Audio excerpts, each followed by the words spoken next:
Thomas and Percy are good friends, but sometimes Percy teases Thomas about being frightened, and he doesn't like that at all. One evening, he was dozing happily, but Percy wanted to talk. "Wake up, Thomas. Are you dreaming about the time you thought I was a ghost?" "Certainly not. Anyway, I was only pretending to be scared. I knew it was you, really." Percy went on teasing him. "I hope the guard leaves the light on for you tonight." "Why?" asked Thomas. "I quite like the dark." "Oh, really?" exclaimed Percy. "I am surprised. I always thought you were afraid of the dark. I wonder why." Thomas decided to say nothing and went to sleep instead. Next day, Sir Topham Hatt came to see him. "I would like you to go to the harbor tonight. You have to collect something rather unusual." "What sort of something?" asked Thomas. "Wait and see," replied Sir Topham Hatt. Meanwhile, Percy was moving freight cars into a siding. Henry arrived with his goods train. The signalman changed the switches, and Percy waited on the siding until Henry had steamed by.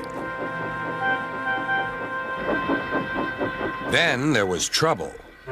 "The switches are jammed," called the signalman. "I can't switch them back for Percy. The workmen will have to mend them in the morning. It's too late now." Said Percy's driver. "I'm sorry, Percy, but you'll have to stay here for the night." "Where are you going?" asked Percy. "Home for tea," replied the fireman. Percy was speechless. He watched as the other engines went home to the shed. Nighttime came, and Percy began to feel very lonely. "Oh, dear," he murmured. "It's very dark." Oh, what's that?" It was only an owl, but Percy didn't realize this. "Oh, I wish Thomas were here too," he sighed. Thomas was waiting for his mysterious load at the harbor. Suddenly, there it was. "Cinders and ashes," cried Thomas. "It's a dragon."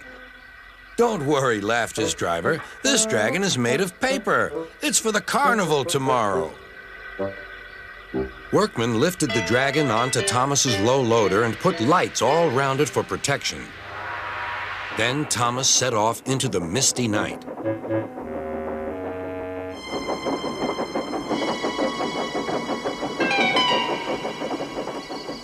Percy was asleep on his siding and had no idea that Thomas was approaching him.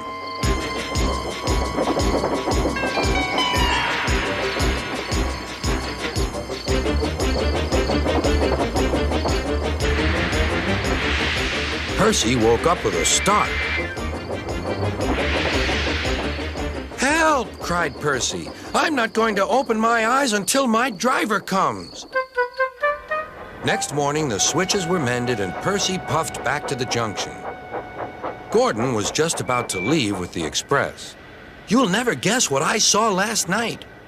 Gordon was in no mood for puzzles. "I'm a busy engine. I don't have time for your games." "I've seen a huge dragon. It was covered in lights." Gordon snorted. "You've been in the sun too long. Your dome has cracked." When the other engines heard the news, they laughed too. "Look out, Percy," chuckled James, "or the dragon may gobble you up." "No one believes me," huffed Percy. Maybe I did imagine the dragon after all. But Percy soon found out that he hadn't. "Help! Save me!" cried Percy. "It's all right," whistled Thomas, and he explained about the carnival. "By the way, how was your night out?" Percy decided to tell Thomas the truth. "Well, Percy," said Thomas, "maybe we do get scared sometimes, but if we're not afraid to tell each other, then that means we're quite brave, too."